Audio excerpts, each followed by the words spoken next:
বলি রব্বানা লাকাল হামদ হামদান কাসীরান তাইয়িবান মুবারাকান ফীহি কামা ইয়ানবাগি লিজালালি ওয়াজহিকা ওয়া লিআযীমি সুলতানিকা।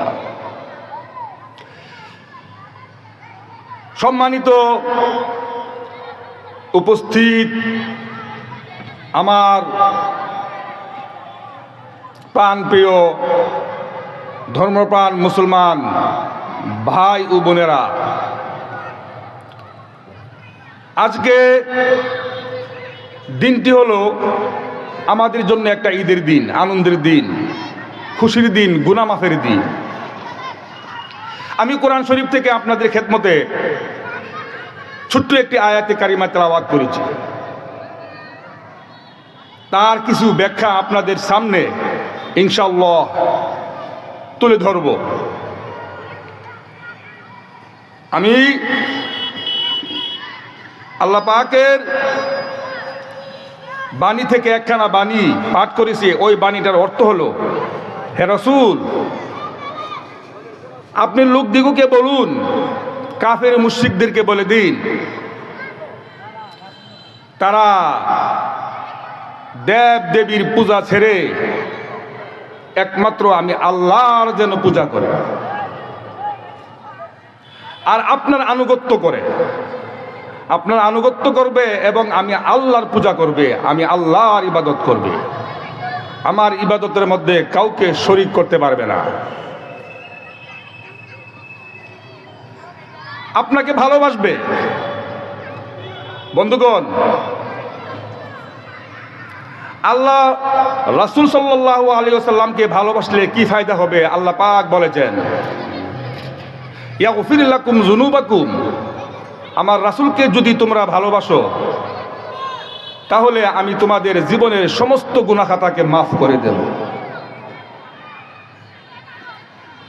বন্ধুগণ, উহুদের যুদ্ধে উতবা বিন আবি ওয়াক্কাস, একজন পাপিষ্ট কমবখ্ত কাফির, সে আল্লাহর নবীকে টার্গেট করে একটা পাথর মারল। ওই পাথরটা এসে আমার রাসূলের মুখ মুবারকের মধ্যে লেগে গেলে পাথরের আঘাতে নবী পাকের দাঁত পড়ে যায়, দাঁত শহীদ হয়ে যায়। তারপর আব্দুল্লাহ বিন কুমাইয়া, সে আল্লাহর নবীর মাথার উপরে তরবারি দ্বারা আঘাত করলো। নবী পাকের শের মুবারকের মধ্যে ছিল হেলমেট, লৌহ বর্ম, লোহার টুপি, গায়ে ছিল লৌহ বর্ম, মাথার মধ্যে ছিল লোহার টুপি। ওই লোহার টুপির উপরে তরবারির আঘাত পড়ে লোহার টুপির দুটি দাঁত, দুইটি কড়া আমার নবীর কপালের ভিতরে ঢুকে যায়, কপাল ছিদ্র হয়ে যায়। সঙ্গে সঙ্গে আঘাতের প্রচন্ড ধাক্কায় নবী পাক পাশে ছিলেন একটা গর্ত, উহুদের ময়দানে এক পাপিষ্ঠ এই গর্তটা খনন করেছিল রাসূলের জন্য।